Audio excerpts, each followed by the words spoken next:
Esta mañana de jueves se presentó en la conferencia mañanera presidencial una iniciativa de reforma electoral y política. Involucra 18 artículos constitucionales y eso implica necesariamente la construcción de acuerdos. Es decir, la iniciativa no puede pasar sin sumar al menos unos 58 votos de opositores si tomamos en cuenta lo que ocurrió con la propuesta de reforma energética. Tiene algunos aspectos preocupantes, negativos, por ejemplo el caso del modelo de comunicación política. Yo no veo ninguna justificación para eliminar 18 minutos de 48 que administra la autoridad electoral actualmente. En dado caso se pueden redistribuir los minutos, pero no eliminar minutos. Eso solamente beneficia intereses comerciales de televisoras. Paradójicamente luego esos temas son los que generan consenso en nuestra clase política, los que benefician a ese tipo de intereses. Pero hay otros elementos positivos como perfilar el voto electrónico como una medida que puede abaratar costos. Otro elemento clave, fundamental, es si esta reforma va a reflejar la pluralidad del país. Yo creo que tiene de origen la propuesta elementos que no garantizan la representación de las minorías, porque quita las listas de representación proporcional, pero dice, haremos ahora listas por estado. Y cada estado le aporta un número determinado de curules, por ejemplo en el caso de la Cámara de Diputados, al Congreso. Y en el caso del Senado le aporta 3 lugares por entidad federativa.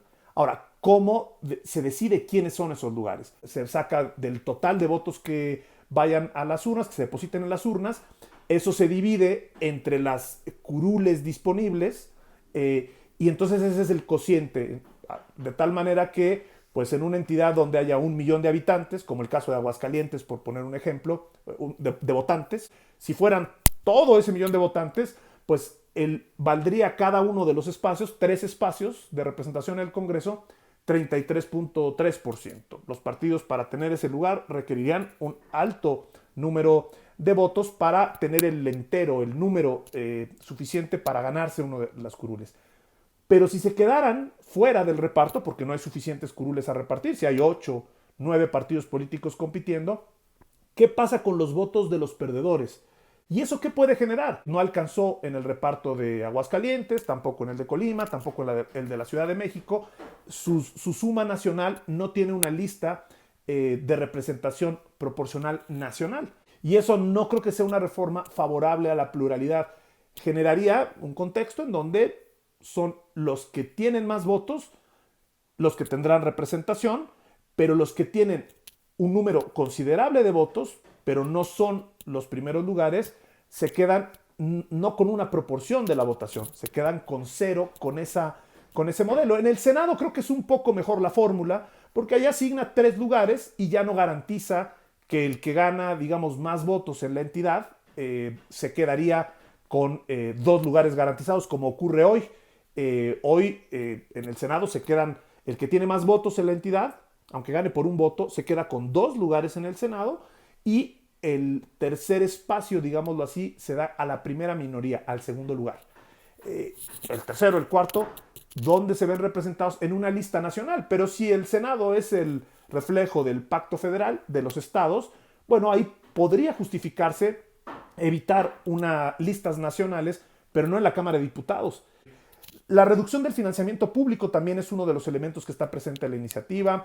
El nombramiento de consejeros, cambiar el modelo de nombramiento de consejeros electorales, eliminar a los órganos de las entidades federativas. El INE pasaría de 11 a 7 consejeras y consejeros. La propuesta presidencial dice, pasemos de cuotas de partidos a cuotas en postulaciones, porque postularía el propio gobierno, la Cámara de Diputados y el Poder Judicial, la Suprema Corte, con votación abierta ya en la última etapa. Bueno, ese es, digamos, otro de los elementos que va a estar en la polémica de los próximos días, donde yo siento que hay que tener un análisis ponderado de las cosas. Está en si se requiere austeridad, si se requiere reducción de financiamiento, pero no trasladarnos a la privatización de la política. Y entonces, cuando hay campañas, hay dinero para la campaña, pero en lo demás que sean aportaciones de los propios integrantes de los partidos. Eso va a generar una distorsión.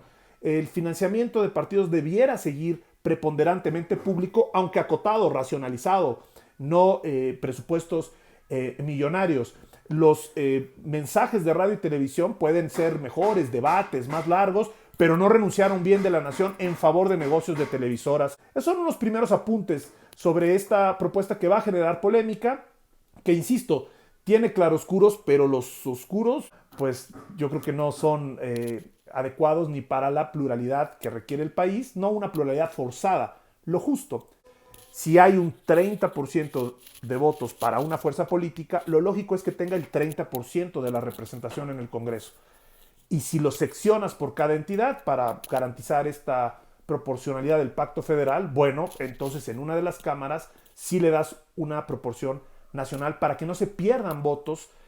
No te alcanzó aquí, esa población se queda sin representación. Ojalá que los consensos sean en los aspectos positivos de la reforma, el voto electrónico, la austeridad, bajar las burocracias, tratar de evitar duplicidad de funciones en el caso donde las haya, pero no en lo negativo,